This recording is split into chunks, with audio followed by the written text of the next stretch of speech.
ada di kalangan kita, dia menghadapi masalah kesihatan, masalah sistem kencingnya. Pernah tak anda mendengar istilah sil-sil baul? Sil-sil baul ni istilah dalam istilah PK.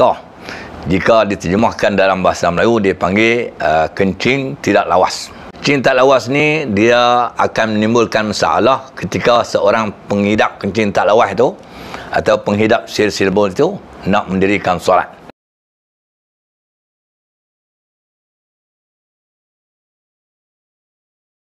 Kencing tak lawas ni dia berbeza dengan kencing kerap. Kencing kerap ni itu seorang yang bila dia kencing, sekali dia berusaha nak kencing pula. Itu dia panggil kencing kerap.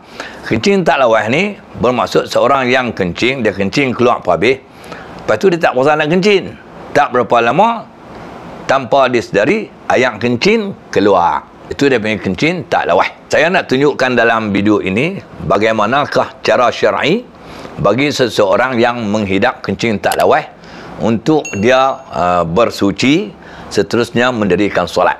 Ikut panduan ni, mudah-mudahan solat dia sah dan diterima Allah. Orang yang kencing tak lawas ni, step yang pertama sekali, dia tak boleh ambil wuduk. Kalau solat fardu lah, dia tak boleh ambil wuduk sebelum masuk waktu solat. Dia kena tunggu masuk waktu solat dulu, baru boleh ambil wuduk. Tetapi step saya sebut ni, sebaik sahaja masuknya waktu solat. Solat zuhur umpamanya, solat asar, ataupun solat yang tiga lagi. Sebaik sahaja masuknya waktu solat, langkah pertama, penghidap kencing tak lawas ni, langkah pertama, dia kena kencing terlebih dahulu. Setelah dia selesai kencing, maka dia wajib beristibrak. Beristibrak ni maksudnya memastikan sisa-sisa kencing keluar habis daripada kemaluannya. Sama ada penghidap kencing tak lawas ni lelaki maupun perempuan. Bagaimanakah cara beristibrak? Cara beristibrak yang popular ialah dengan cara berdehem sebanyak 3 kali. 3 kali. Bila kita istibrak tu berdehem, dia macam kemaluan kita tu dia terencat. Bila dia terencat, macam dia terkejut lah. Air kencing, titisan tu, titik 2 akan keluar daripada kemaluan. Tapi ada lagi 4 cara beristibrak. Kalau susunnya begini. Cara istibrak yang pertama dengan cara berjalan, cara hingut-hingut tu dalam bilik air. Musim bilik air, jalan hingut tu, mudah-mudahan air kencing akan keluar. Jika cara begitu sukar, ambil cara yang kedua, iaitu semasa duduk kencing bertinggung tu, maka sengitkan badan di sebelah kiri. Sengitkan badan di sebelah kiri dalam tempoh yang agak lama sikit, mudah-mudahan air kencing akan keluar. Dan cara yang ketiga, saya sebut tadi, dengan cara berdehem. Cara yang keempat beristibrak, ini khusus untuk orang lelaki-lelaki, iaitu dengan cara melurutkan zakarnya sebanyak 3 kali. Dengan melurut zakar tu menggunakan tangan kiri dan menggunakan 2 jari, iaitu ibu jari dan juga jari tengah ni. Orang Kedah panggil jari hantu.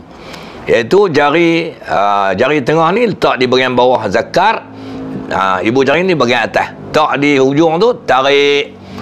Itu sebanyak 3 kali. Mudah-mudahan air kencing akan keluar.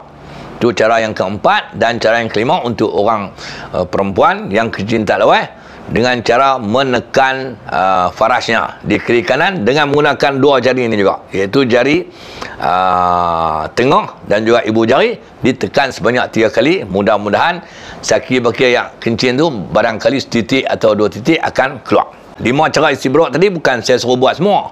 Pilihlah mana-mana satu yang senang. Biasanya orang beristibrak dengan cara berdehem. Kemudian yang keempat, selesai beristibrak, barulah beristinja. Beristinja ni bahasa mudah, basuh kencing. Selesai basuh kencing, ada lagi step berikutnya, ialah dengan, kalau orang lelaki-lelaki, wajib dia membalut kemaluan. Membalut kemaluannya dengan kain, dengan balutan yang sempurna. Sampai di hujung zakat tu, kepala zakat pun dibalut juga. Dibalut, ikatlah dengan poca kain dan seumpamanya. Kalau orang perempuan, disumbat kemaluannya dengan kain, supaya air kencing tadi kalau dia nak keluar pun dia hanya jerak di kain itu, dia tak keluar kena kain kita semayang dan seumpamanya. Selesai membalut kemaluan, maka tanpa berlengah terus berwuduk. Selesai saja berwuduk tanpa berlengah, maka terus mendirikan solat. Seandainya Kalau lepas berwuduk, dia buat kerja yang tak ada kena-mengena dengan sembahyang, umpama dia jawab panggilan telefon, atau dia pergi ambil baju di ampaian, ataupun dia pergi buka pintu kerana ada orang datang rumah dia, maka perbuatan hak yang mula tu semua terbatal, kena ulang semula. Jadi selesai dia berwuduk, dia tak boleh cakap banyak, dia kena meneruskan solat. Tetapi jika di antara wuduk dan solat tu ambil masa sikit, dan masa yang dia ambil itu ada kena-mengena dengan solat, hak tu tak apa. Seumpama dia nak pakai kain telekung, ambil masa sikit lah. Mana ada orang ambil wuduk dalam keadaan pakai kain telekung. Seumpama dia nak pakai kain telekung, dia nak menghampar sejadah. Kalau orang lelaki-lelaki pula, kalau semasa dia ambil wuduk tadi dia berkain tola saja, dia nak pakai pakaian semayang, perbuatan yang berkaitan dengan semayang walaupun terlewat sikit tak apa. Dan semasa selepas berwuduk tu dia terus semayang, semasa dia mendirikan solat, terasa air kencing keluar. Sebab dia masalah kencing tak lawas, terasa air kencing keluar, maka jangan berhenti semayang, teruskan semayang. Walaupun air kencing keluar, air kencing tu dia keluar dalam balutan. Kalau zakat tadi dalam balutan kain itu, kalau yang perempuannya dia keluar dalam kain yang disumbat tu. Dia keluar pun tak banyak, sekadar titisan sahaja. Walaupun air kencing keluar, maka teruskan semayang, jangan berhenti sehingga selesai semayang. Sesungguhnya solat dia adalah sah, kerana dia telah mengambil langkah-langkah yang saya sebutkan tadi. Kenapa solatnya sah walaupun air kencing keluar sikit-sikit? Kerana dia termasuk dalam kategori orang-orang yang uzur. Di panduan ni saya titipkan dalam video ini untuk orang-orang yang menghidap penyakit kencing tak lawas, bagaimana cara dia nak bertaharah dan seterusnya, bagaimana dia nak mendirikan solat. Dan berikutnya, orang yang kencing tak lawas ni dia buat benda-benda yang saya sebutkan tadi ini untuk satu solat fardu sahaja. Katakan dia buat benda tu untuk solat maghrib, saat lagi bila nak sembahyang Isyak, maka dia kena memulakan balik apa yang dia buat pada penangan siang yang lalu, iaitu dia bila masuk waktu Isyak, dia kena kencing, dia kena istibrak, dia kena istinja, dia kena balut kemaluan bagi orang lelaki, sumbat faraj bagi orang perempuan, dia terus berwuduk dan terus sembahyang. Ulang macam tu.